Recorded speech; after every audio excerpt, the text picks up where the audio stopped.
Hey everyone, my name is Jessica Preston. And my name is LeAnna Armstrong. Okay, and our ethical dilemma was there was a MSW student who was in her second year practicum at a for-profit mental health clinic in Tennessee. She was leaving the internship and she knew that she would no longer be in the region. And she had a client that she had grown close to, and the client asked if they could continue having contact after the social worker left, and she agreed, and they continued to talk and share information about what was going on in their lives. And then the social worker ended up coming back to an agency in the region, and the client wanted to continue clinical services together. So the three values at conflict here would be service, integrity, and competence. The social worker in this situation did not put the client's best interest over hers, and so that was in conflict with the service value. And then integrity, the social worker did not carry out the ethical principles and standards set aside for the practice, and so that came in conflict with that. And then competence, the social worker did not demonstrate that she was competent and competent in the profession. And so the standards that we found would be commitment to clients. In this case, she didn't put the client's well-being over her own, and competence as well, because she did not demonstrate that she knew the appropriate boundaries, and she was not competent in the ethical standards. Conflict of interest for several reasons, but this is a big one because the social worker continued to have communication and have a dual relationship with the client, and the client now wants to resume services, but they have this personal relationship that they've been communicating through technology. And then for termination of services, the social worker did not appropriately terminate services with the client in the first place. And then integrity of profession goes back to also the value of integrity. The social worker didn't uphold the values and ethics of the profession. So the ethical issue here would be, should the social worker be able to resume providing services to the client she had a dual relationship with?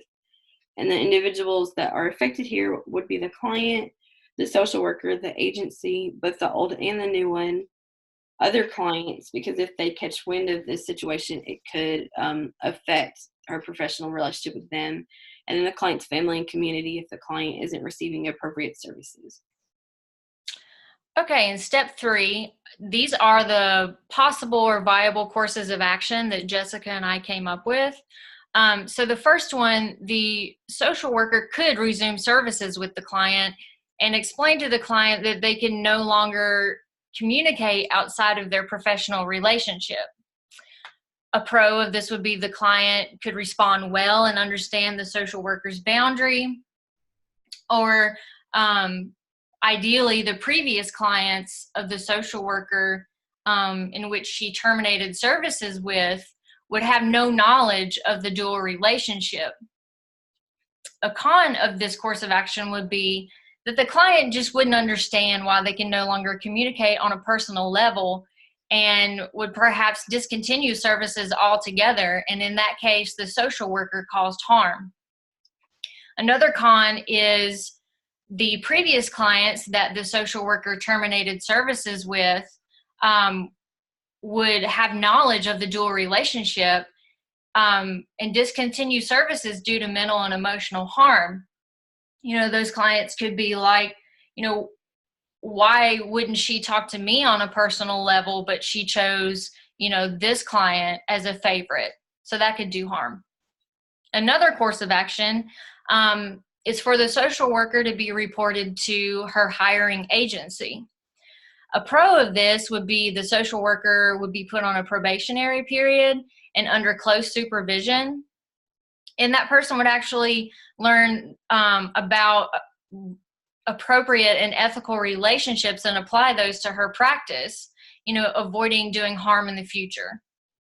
A con of this, and this is a theme throughout these courses of action, is, the probationary period and supervision would motivate the social worker to terminate communication with the client, and therefore, harm would be done to the client again.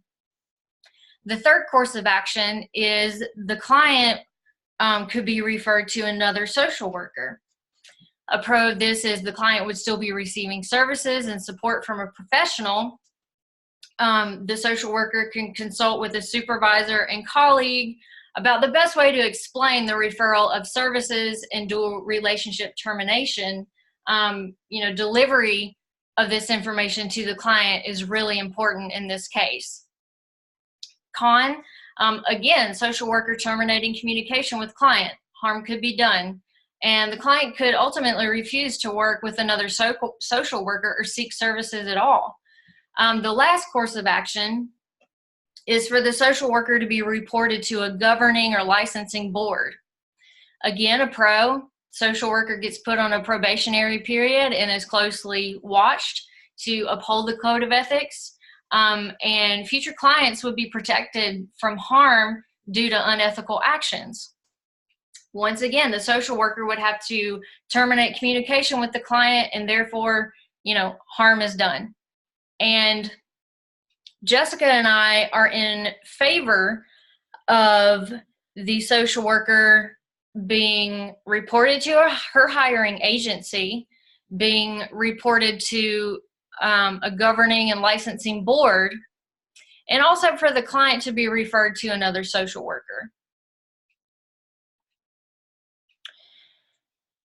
In making these decisions, it's important for, in this case, the social worker to try to explore what the best course of action would be for her in moving forward. And in this case, she could talk to her colleagues and her supervisor. All right, so this is ultimately the decision that we've made in this scenario. And I'm going to read our process.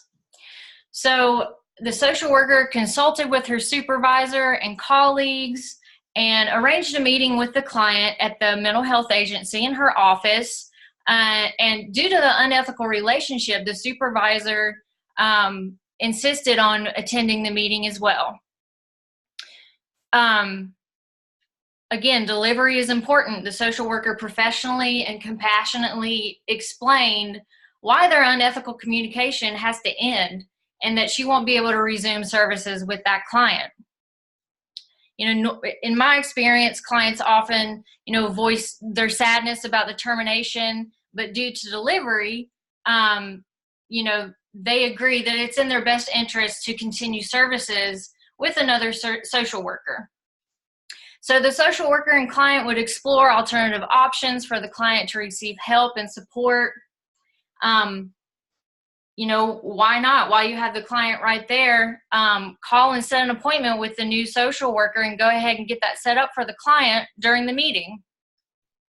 In this case, the social worker would be completely removed from the client's case, and the supervisor can take over and take on the task of following up with the client's new social worker to ensure that that client had attended her first appointment, and to make sure, that the client is intending on continuing services and they don't have to search for another fit or social worker.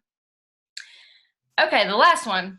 The social worker would then be placed on a probationary period by the Tennessee Board of Social Worker Licensure, and she'd be required to attend a course on the value of the code of ethics and specifically covering the harm that could be done to clients if ethical principles aren't followed. Further, the social worker will be continuously evaluated and closely monitored just to ensure that she's abiding by the code of ethics and she's not going to do harm to any clients in the future. Okay, step 7. So monitor, evaluate, and document the decision. So in this case, we're just going to continue to monitor the progress of the social worker with the Tennessee Board of Social Worker Licensure and ensure that the social worker is following all the probationary terms and is appropriately practicing, with clients.